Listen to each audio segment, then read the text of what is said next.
अस्सलाम वालेकुम student. Mathematics class 9 Punjab curriculum and text book board Lahore को हमने स्टार्ट किया हुआ था। चैप्टर नंबर 1 रियल नंबर को हमने कंप्लीट किया था। आज हम चैप्टर नंबर 1 रियल नंबर की जो रिव्यू एक्सरसाइज है उससे हम स्टार्ट करेंगे। रिव्यू एक्सरसाइज नंबर 1 के अंदर पहला क्वेश्चन है, 4 option are given against each statement encircle the correct option. 4 option को आपको दिए जाएंगे, आपने किसी एक ऑप्शन को सर्कल करना है। स्क्वायर रूट 7 क्या है जी, ये इरेशनल नंबर है। पाई एंड ई क्या है, ये भी एक इरेशनल नंबर है। If n is not a perfect square then square root n is irrational number. Square root 3 plus square root 5 ये भी एक इरेशनल नंबर है। जो ये हम क्वेश्चन नंबर 5 की तरफ आते हैं। For all X belong to R, X equal है X is car reflex property. Let A B C belong to R, then a greater than b and b greater than c, a greater than c is called transitive property. Next जी 2 की power x multiply 8 की power x is equal है 64, then x is equal है 3/4। Let A B belong to R, then a is equal है b and b is equal है is called reflexive property. Square root 75 plus square root 27 is equal है 8 square root 3। The product of 3 plus square root 5 or 3 minus square root 5 is a rational number. If a is equal है 3/2, b is equal है 5/3 and c is equal है 7/5, तो आपने verify करने हैं ये दो क्वेश्चन को। नेक्स्ट मेरे पास ये सवाल जवाब आ चुके हुए हैं, तो आपने ए बी और सी की वैल्यू दी हुई है, तो आपने पार्ट नंबर 1 और पार्ट नंबर 2 को वेरीफाई करना है।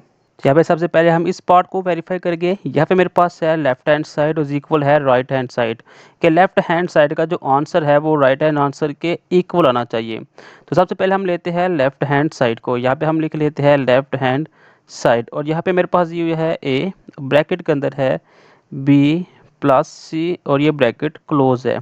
तो पहले ए लिखा हुआ है, तो यहाँ पे ए की जो वैल्यू लिखी हुई है वो है जी 3/2, फिर ब्रैकेट ऑन रखी हुई है, और b की वैल्यू है 5/3, 5/3, फिर इस प्लस का साइन है, और c की वैल्यू है 7/5। और यहाँ पे जो 3/2 है ये तो मेरे पास सेम वैसे ही आ जाएगा। तो अंदर है 3 और 5, तो यहाँ पे 3 और 5 का जब हम एलसीएम लेंगे तो ये मेरे पास आ जाएगा 15। ठीक है, 5 3 दा 15, तो यहाँ पे मैं लिख दूँगा 15, और 3 को 15 के ऊपर जब मैं डिवाइड करवाऊँगा, ये 15 लिख दिया, 3 तो आंसर क्या आया 5, 5 को 5 से मल्टीप्लाई किया तो आ गया 25। ऐसे हमने 5 को 15 के ऊपर डिवाइड करना है, तो आंसर आएगा मेरे पास 3, 3 को 7 से मल्टीप्लाई किया तो आ गया 21, और ये ब्रैकेट क्लोज। तो यहाँ पे मेरे पास आ गया 3/2, ब्रैकेट के अंदर ये 1 और 5, 6, 2 और 2 4 डिवाइडेड बाय 15। तो यहाँ पे अगर मैं इसे कैंसिल आउट कर दूंगा, ये जो रकम है ऊपर मल्टीप्लाई हो रही है 3 मल्टीप्लाई 46 और 2 मल्टीप्लाई 15, 2 मल्टीप्लाई 15, तो डिवाइड करूँगा 3 1 दा 3, 3 5 दा 15, 2 1 दा 2, 2 2 दा 4 और 2 3 दा 6। 23 को 1 से मल्टीप्लाई किया तो ऊपर आ गया 23, और नीचे 5 वैसे का वैसे आ गया। ये है मेरे पास लेफ्ट हैंड साइड। नेक्स्ट यहाँ पे हम राइट हैंड साइड करेंगे, तो यहाँ पे ऊपर मैं लिख लेता हूँ राइट हैंड साइड, और राइट हैंड साइड के अंदर मेरे पास है जी ए बी प्लस ए सी। तो यहाँ पे ए की वैल्यू मेरे पास दी हुई है 3/2, ब्रैकेट लगा लेते हैं, और b की वैल्यू है मेरे पास 5/3, ये भी ब्रैकेट लगा ली। फिर a है तो a की वैल्यू आ जाएगी 3/2, ब्रैकेट क्लोज, और c की वैल्यू यहाँ पे मेरे पास दी हुई है 7/5, 7/5। तो यहाँ पे मेरे पास देखिए ये जो 3 है इस 3 के साथ कैंसिल, तो यहाँ पे आ जाएगा 5/2 प्लस 3 को 7 से मल्टीप्लाई किया तो 21, 2 को 5 के साथ किया तो यहाँ पे आ गया 10। तो एलसीएम मेरे पास आएगा 2 और 10 को अगर हम एलसीएम लेते हैं 2 1, और यहाँ पे आएगा 5 और 5 1। यहाँ पे मेरे पास एलसीएम आ चुका हुआ है 10, तो यहाँ पे हम लिख देंगे 10। ठीक है, 2 को 10 के ऊपर डिवाइड किया तो 5 आ गया, 5 को 5 से मल्टीप्लाई किया तो 25 आ गया, 10 को 10 के ऊपर डिवाइड किया तो 1 आ गया, 1 को 21 से किया तो 21, तो ऊपर आ जाएगा मेरे पास 5 और 6, 2 और 2 4, यहाँ पे मेरे पास आ जाएगा 10। और अगर हम इसे ज़्यादा सिंप्लीफाई करते हैं तो 2 5 द 10, 2 2 द 4 और 2 3 द 6। तो मेरे पास जो सा है लेफ्ट हैंड साइड का जो जवाब है वो इक्वल आ चुका हुआ है राइट हैंड साइड के जवाब के। जी, तो नेक्स्ट हम इसके दूसरे पार्ट को जब हम सॉल्व करते हैं तो यहाँ पे हम लेफ्ट हैंड साइड सबसे पहले लेते हैं। यहाँ पे हमने लिख दिया लेफ्ट हैंड साइड, तो लेफ्ट हैंड साइड में है ए प्लस बी, ब्रैकेट को क्लोज किया हुआ है, साथ में है सी। तो पहले ए है तो ए का सेट लिखेंगे वो है जी 3/2 प्लस बी का सेट दिया हुआ है 5/3, 5/3 और ये ब्रैकेट क्लोज कर दी हुई है। और सी की वैल्यू है 7/5। तो देखिए दो रकमों के दरमियान प्लस आ चुका हुआ है। जब दो रकमों के दरमियान प्लस या माइनस आ जाए तो इनका हम सबसे पहले एलसीएम लेंगे। तो 2 और साथ में 3 का जब हम एलसीएम लेंगे तो ये आ जाएगा मेरे पास 6। ठीक है, 3 2 द 6। तो यहाँ पे मेरे पास ये आ चुका हुआ है 6। 2 को 3 के ऊपर डिवाइड 6 के ऊपर डिवाइड करवाएगा तो 3 आ जाएगा। 3 को 3 से मल्टीप्लाई किया तो 9। 3 को 6 के ऊपर डिवाइड किया तो 2, 2 को 5 से किया तो 10 और ये ब्रैकेट क्लोज हो जाएगी। 7/5 वैसे का वैसे आ जाएगा। तो पर मेरे पास आ गया 19/6 और ये जो 7/5 था ये वैसे का वैसे ही आ जाएगा। अगर हम 19 को 7 से मल्टीप्लाई करवाते हैं तो यहाँ पे आ जाएगा 133 और 6 को 5 के ऊपर किया तो ये आ जाएगा मेरे पास 30। तो ये मेरे पास आ जाएगी इसकी लेफ्ट हैंड साइड। अब हम राइट हैंड साइड को सॉल्व करते हैं। तो यहाँ पे हम लिखते हैं राइट हैंड साइड, वो है मेरे पास ए सी प्लस बी सी। तो ए की वैल्यू मेरे पास यहाँ पे दी हुई है 3/2, तो ये आ जाएगा मेरे पास 3/2। ब्रैकेट को क्लोज करेंगे, ब्रैकेट को ओपन करेंगे। सी की वैल्यू है 7/5, 7/5 ब्रैकेट क्लोज की, प्लस बी की वैल्यू दी हुई है मेरे पास 5/3, तो 5/3 लगाएंगे। और सी की वैल्यू मेरे पास फिर आ जाएगी 7/5, वो हम वैसे ही लिख देंगे। जब हम 3 को 7 से मल्टीप्लाई करेंगे तो आ जाएगा 21। 2 को 5 से किया तो आ गया नीचे मेरे पास 10। ये जो 5 है इस 5 के साथ कैंसिल, यहाँ पे मेरे पास आ गया 7/3। और अगर हम एलसीएम लेंगे तो मेरे पास जो एलसीएम आएगा वो होगा 10, 1 वैसे ही आ जाएगा और 3 भी वैसे ही आ जाएगा। तो एलसीएम मेरे पास आ गया 30, तो हमने 30 को लिख दिया। जब हम 10 को 30 के ऊपर डिवाइड करवाएंगे तो आंसर आएगा 3। 3 को 21 से किया तो 3 1 दा 3, 3 2 दा 6, 63। फिर हम 30 को 3 के ऊपर डिवाइड करवाएंगे तो आंसर आएगा 10। 10 को 7 से किया तो ये आ गया 70। तो मेरे पास जो आंसर आ गया है 6 12 और 113, 133 डिवाइडेड बाई 3। तो देखिए राइट हैंड का आंसर और लेफ्ट हैंड का आंसर सेम आ चुका है। जब हम लिखेंगे left hand answer is equal है राइट हैंड साइड के आंसर के। नेक्स्ट क्वेश्चन नंबर 3 है, इफ a इज इक्वल है 4/3, b इज इक्वल है 5/2, c इज इक्वल है 7/4, then verify that associative property of real number with respect to addition and multiplication. आपने associative property को solve करना है with addition के साथ और फिर मल्टीप्लिकेशन के साथ। पहले हम एसोसिएटिव प्रॉपर्टी को विद एडिशन के साथ सॉल्व करेंगे, तो हमें पहले प्रॉपर्टी पता होना चाहिए विद एडिशन के साथ। तो एडिशन के साथ जो प्रॉपर्टी है वो है मेरे पास ए, फिर हम लगाएंगे प्लस, फिर हम ब्रैकेट के अंदर B plus C, bracket close करेंगे, is equal A plus B, bracket close करेंगे और प्लस सी। ये मेरे पास है associative property with respect to addition. तो सबसे पहले हम इसमें लेफ्ट हैंड साइड को जब हम सॉल्व करेंगे तो लेफ्ट हैंड साइड का जो रकम दी हुई है वो हम लिखेंगे ए प्लस बी प्लस सी और बी प्लस सी को ब्रैकेट के अंदर।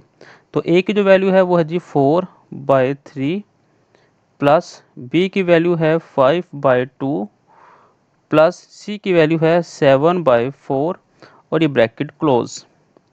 ये 4/3 वैसे का वैसे आ जाएगा। तो अंदर मेरे पास जो एलसीएम है वो अगर हम देखें क्योंकि दरमियान में प्लस और माइनस आ चुका हुआ है, जब भी दो रकमों के साथ प्लस और माइनस आएगा तो हमने एलसीएम ही लेना है। तो 2 टू द 4, तो यहाँ पे जो एलसीएम आ रहा है वो है जी 4। 2 को 4 के ऊपर डिवाइड करवाया तो आंसर आएगा 2। 2 को 5 से मल्टीप्लाई करवाया तो आ गया मेरे पास 10। 4 को 4 के ऊपर डिवाइड करवाएंगे तो 1 आएगा। 1 को 7 से किया तो 7 आ जाएगा।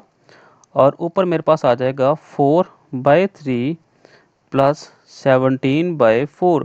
फिर दो रकमों के दरमियान प्लस माइनस आ गया है तो अगेन हम इनका एलसीएम ले लेंगे। तो जब हम इसका एलसीएम लेंगे तो वहाँ से आएगा 4 3 द 12। तो यहाँ पे हम लिख देंगे 12, ये हम लाइन लगा देंगे। 3 को 12 के ऊपर डिवाइड किया तो आंसर आएगा 4। 4 को 4 से किया तो 16। ऐसे 4 को 12 के ऊपर डिवाइड करेंगे तो 3। 3 को जब हम 17 से मल्टीप्लाई करवाएंगे तो आ जाएगा 51। दोनों को जब हम ऐड करेंगे 6 और 1 7, 5 और 1 6 डिवाइडेड बाय 12 तो आंसर आएगा 16/12। अब हम लेते हैं राइट हैंड साइड को। जब हम राइट हैंड साइड आंसर को सॉल्व करेंगे तो यहाँ पे जी a प्लस बी प्लस सी। तो a प्लस बी को ब्रैकेट के अंदर करेंगे तो a है तो a की वैल्यू दी हुई है मेरे पास 4/3 प्लस b की वैल्यू दी हुई है 5/2, ब्रैकेट को क्लोज किया हुआ है, प्लस c की वैल्यू दी हुई है 7/4। तो यहाँ पे मेरे पास इन दोनों का जो एलसीएम आएगा 3 और 2 का वो आ जाएगा 6। 3 को 6 के ऊपर डिवाइड करवाएंगे तो 2 आएगा। 2 को 4 से किया तो 8 आ जाएगा। 2 को 6 के ऊपर डिवाइड किया तो 3 आ गया। 3 को 5 से किया तो 15 आ जाएगा। प्लस 7/4 वैसे ही आ जाएगा। अगेन 15 में हम जब 8 को ऐड करेंगे तो आंसर आएगा मेरे पास 23 डिवाइडेड बाय 6 प्लस 7/4। यहाँ पे 6 और 4 का जब हम एलसीएम लेंगे 2 3 द 6, 2 2 द 4, 2 1 द 2, 3 वैसे ही 3 1 द 3, 3 2 द 6, 6 2 द 12। तो यहाँ पे मेरे पास आ गया 12। 6 को 12 के ऊपर डिवाइड करवाया तो आंसर आ गया 2। 2 को 23 से मल्टीप्लाई करवाएंगे तो 46। अब हम 4 को 12 के ऊपर डिवाइड करेंगे तो आंसर आएगा 3। 3 को 7 से किया तो 21। तो यहाँ पे मेरे पास आ गया 7, 6 4 और 2 6 आ गया और नीचे मेरे पास 12 वैसे ही आ गया। तो देखिए राइट हैंड साइड का आंसर लेफ्ट हैंड साइड के आंसर के इक्वल आ चुका हुआ है। तो यहाँ पे हम लिखते हैं कि left hand side is equal है राइट हैंड साइड के आंसर के। तो ये थे मेरे पास with respect to addition. Next हम विद रिस्पेक्ट टू मल्टीप्लिकेशन देखते हैं। जी तो हम विद रिस्पेक्ट टू मल्टीप्लिकेशन अब हम देखते हैं। तो मल्टीप्लिकेशन के लिए जो मेरे पास वैल्यू होगी वो होगी a b c और b c को ब्रैकेट के अंदर कर देंगे। यहाँ पे a और b को ब्रैकेट के अंदर करेंगे और c वैसे का वैसे आ जाएगा। यहाँ पे जब हम लेफ्ट हैंड साइड को लेंगे तो यहाँ पे हम लिखते हैं कि लेफ्ट हैंड साइड और वो है मेरे पास a b c। तो यहाँ पे मेरे पास a है, a की वैल्यू दी हुई है मेरे पास 4/3, b की वैल्यू मेरे पास 5/2। तो मैं मल्टीप्लाई का साइन लगा लेंगे। c की वैल्यू है 7/4 और ये ब्रैकेट क्लोज हो जाएगी। फिर आ जाएगी 4/3 वैसे का वैसे ही, 5 7 द 35 और 4 2 द 8। अब ये 4 1 द 4, 4 2 द 8। तो यहाँ पे मेरे पास आ जाएगा 35 डिवाइडेड बाय 6। अब हम साथ ही यहाँ पे राइट हैंड साइड ले लेंगे। तो राइट हैंड साइड के अंदर मेरे पास है जी a b और c और a b को ब्रैकेट के अंदर लिख देना है। a की वैल्यू दी हुई है 4/3 मल्टीप्लाई b की वैल्यू है 5/2 ब्रैकेट क्लोज की हुई है और c की वैल्यू है 7/4। तो 5 4 यहाँ पे हम 2 1 था 2, 2 2 था 4, 2 को 5 से किया तो ऊपर आ गया 10 और नीचे 3 वैसे का वैसे ही आएगा मल्टीप्लाई 7/4। तो 7 को जब हम 10 से मल्टीप्लाई करवाएंगे तो यहाँ पे आएगा 70 और 3 4 द 12। तो यहाँ पे आ जाएगा 6। तो 2 6 द 12। तो यहाँ पे आएगा 2 3 द 6, 1 कैरी से 10 और 2 5 द 10। तो ये आ गया 35 लेफ्ट हैंड साइड का आंसर इक्वल आ गया राइट हैंड साइड के आंसर के। नेक्स्ट है is a zero is a rational number के जीरो एक रैशनल नंबर है तो एक्सप्लेन करें। तो जब हम इसे एक्सप्लेन करेंगे तो यहाँ पे जी yes zero is a rational number because it can be written in form P by Q. जो रैशनल नंबर होते हैं उनको हम पी बाई क्यू की फॉर्म के अंदर लिख सकते हैं, जिसके अंदर जो क्यू होगा वो ज़ीरो नहीं होना चाहिए। P and Q belong to Z and Q equal not to zero. ठीक है, तो एग्जाम्पल में देखिए यहाँ पे 0/7 यानी कि पी की वैल्यू ज़ीरो लगती गई है, लेकिन क्यू की कोई ना कोई वैल्यू है, तो जवाब क्या आएगा, इन दोनों का जवाब ज़ीरो आ जाएगा। Where zero 7 belong to Z and 7 equal not to zero. तो देखिए जो 7 है वो बिलोंग कर रहा है जी को, इंटीजर्स को। ठीक है, जो ज़ीरो के इक्वल नहीं है। तो यही मेरे पास एक फार्मूला था कि जो रैशनल नंबर होगा वो पी बाई क्यू की फॉर्म के अंदर होगा, और जो क्यू का आंसर होगा वो इक्वल ज़ीरो के नहीं आना चाहिए। तो देखिए जो क्यू का आंसर इक्वल ज़ीरो के नहीं है। नेक्स्ट जी state trichotomy property of real number. आपने trichotomy property of real number लिखनी है। तो बेटा ये आप लोगों ने याद रख लेनी है। ये मेरे पास जो प्रॉपर्टी है ये मैं लिख रहा हूँ, आप लोगों ने इसको याद कर लेना है। ठीक है, ये है मेरे पास ट्रिकोनोमी प्रॉपर्टी। यहाँ पे आएगा एदर। ठीक है, ये सेम टू सेम प्रॉपर्टी आपने याद कर लेनी है। और ए ग्रेटर देन बी और A less than B. Next जी find two rational number between 4 and 5। आपने 4 और 5 के दरमियान दो रैशनल नंबर बताने हैं। यहाँ पे हम फर्ज कर लेते हैं दो रैशनल नंबर है, तो यहाँ पे हम सॉल्यूशन लिखेंगे, वो हम लिखेंगे 4 प्लस 5, दोनों को ऐड करेंगे और दो के ऊपर डिवाइड कर देंगे, क्योंकि दो रैशनल नंबर है। तो ये आ जाएगा 9/2। अब 9/2 एक नया रैशनल नंबर आ चुका हुआ है, जिसमें पहला नंबर 4 होगा और दूसरा नंबर 5 होगा। अब हम इन दो रकमों के दरमियान एक रैशनल नंबर लेंगे, तो अगेन हम इन दो रकमों को लिखेंगे 9/2 प्लस 5/1 लिख लेते हैं, और इसको हम डिवाइड करवाएंगे 2 के ऊपर। ऊपर हम जब हम एलसीएम लेंगे तो आ जाएगा 2, और यहाँ पे 9 प्लस 1 को 2 के ऊपर डिवाइड करवाया तो वो 2 आ गया, 2 को 5 से किया तो 10 डिवाइडेड बाई 2, और ये मेरे पास आ जाएगा 19 डिवाइडेड बाई 4। अब जो पहला रैशनल नंबर था वो है 4, दूसरा रैशनल नंबर आ गया 9/2, तीसरा आ गया 19/4, और चौथा आ गया 5। नेक्स्ट हमने सिंप्लीफाई करना है इस रकम को, तो सिंपल यहाँ पे हम सोल्यूशन लिखेंगे। इस रकम को कुछ हम इस तरह लिख लेते हैं, x की पावर 15, y की पावर 35 और z की पावर आ जाएगी 20। ये मेरे पास पावर आ जाएगी 1/5 इज इक्वल, तो सिंपल हम इसको अंदर मल्टीप्लाई करवा देंगे। 15 मल्टीप्लाई 1/5, y की पावर है 35 मल्टीप्लाई 1/5 डिवाइडेड बाय z की पावर है जी 20 मल्टीप्लाई 1/5। तो ये आ गया मेरे पास x, 5 3 द 15 3, और ये आ गया 5 7 द 15, तो यहाँ पे 7, और ये आएगा 5 4 द, और z की पावर आ गया 4। तो ये मेरे पास इसका आंसर आ जाता है।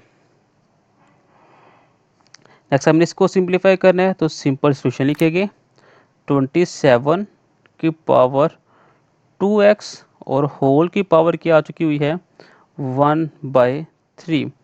27 को थोड़ा सा सिंप्लीफाई करते तो यह पे आएगा 3 9 27, 3 3 9 और 3 1 दा 3, यानी कि 3 की पावर 3 और बाहर आ जाएगी 2x/3।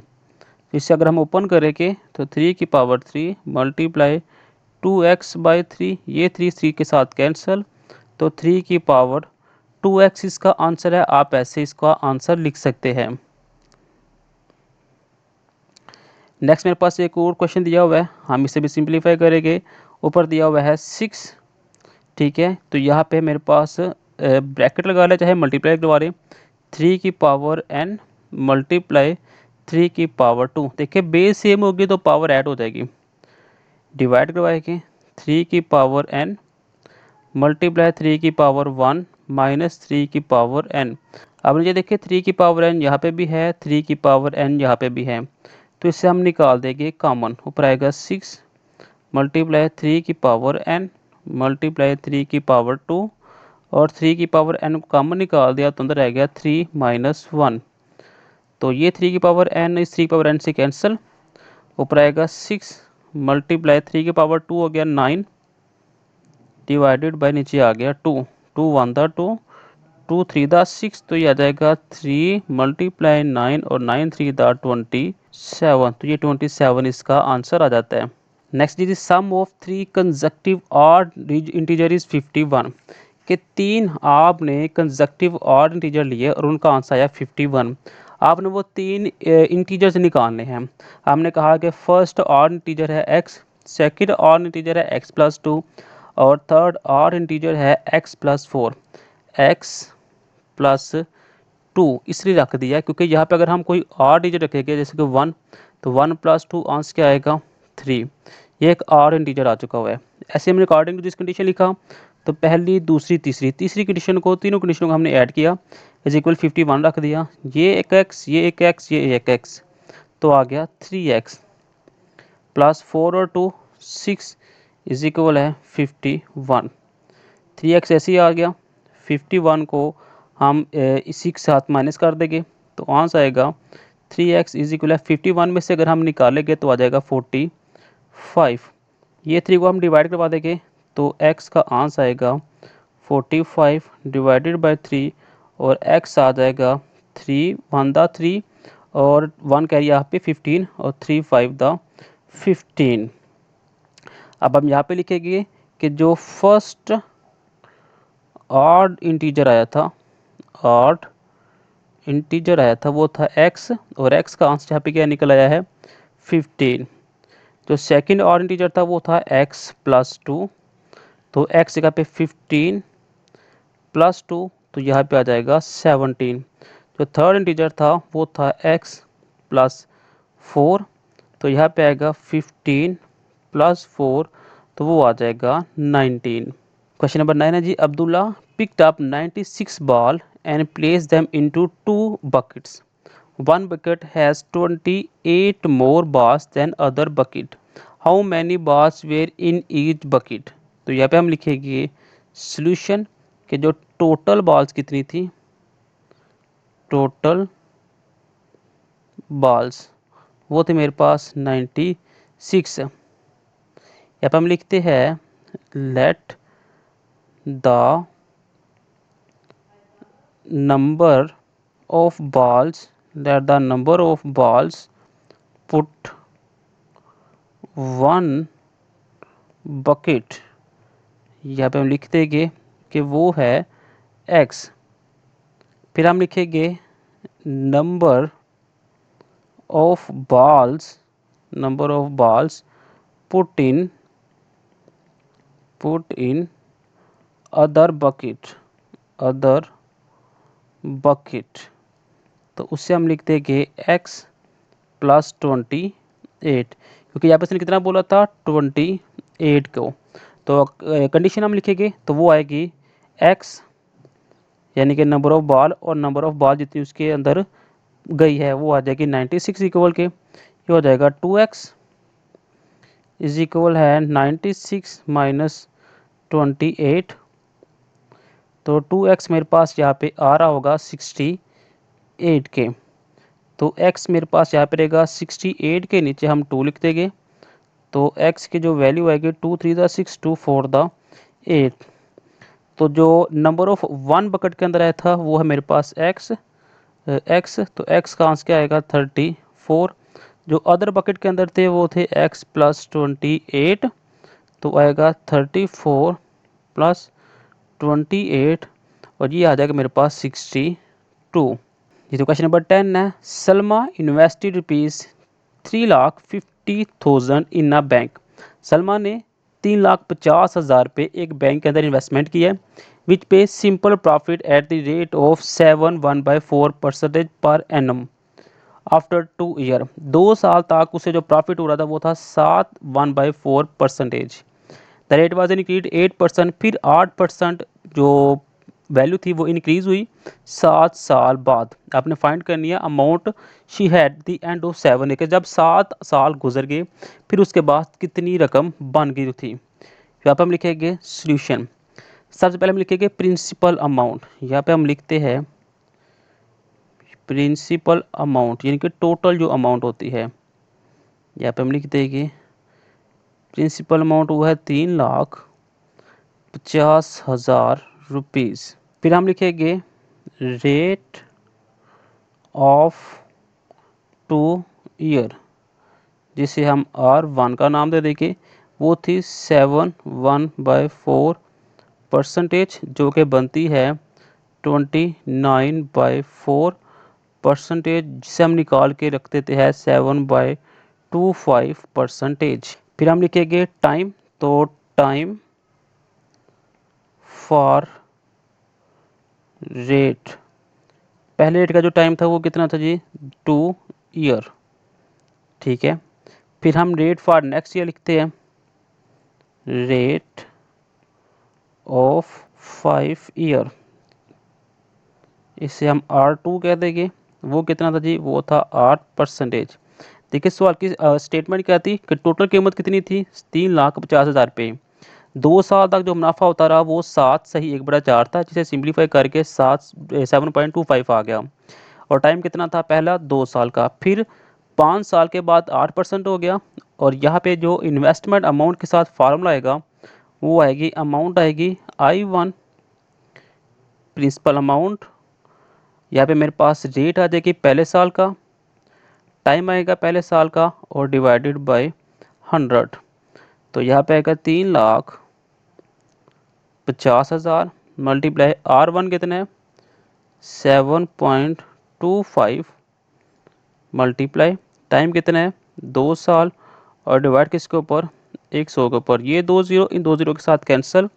तो इसका जो आंसर आएगा वो आएगा मेरे पास 5750। ठीक है, ये मेरे पास आया हुआ है पहले 2 साल के लिए जो इन्वेस्टमेंट थी उसकी। अब हम नेक्स्ट 5 ईयर के निकालेंगे। नेक्स्ट 5 ईयर, अगले 5 साल के लिए क्या थी, यहाँ पे लिखेंगे I2 इज इक्वल है PR2T2 डिवाइडेड बाय 100।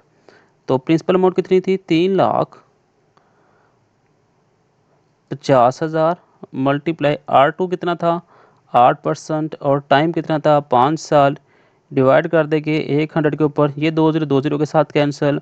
तो जवाब आ जाएगा 1,40,000। अब यहाँ पे हम लिखेंगे सलमा अमाउंट आफ्टर 7 ईयर। 7 साल बाद कितनी होगी, पहले 2 साल में थी 50,750, और अगले साल थी 1,40,000 अगले 5 साल के लिए। तो टोटल आ गई 5,40,750 रुपीज़। तो बेटा इसी के साथ हमारी जो रिव्यू एक्सरसाइज है वो हो चुकी हुई है कंप्लीट। नेक्स्ट हम चैप्टर नंबर 2 को स्टार्ट करेंगे। मिलते हैं नेक्स्ट वीडियो में। खुदा हाफिज़।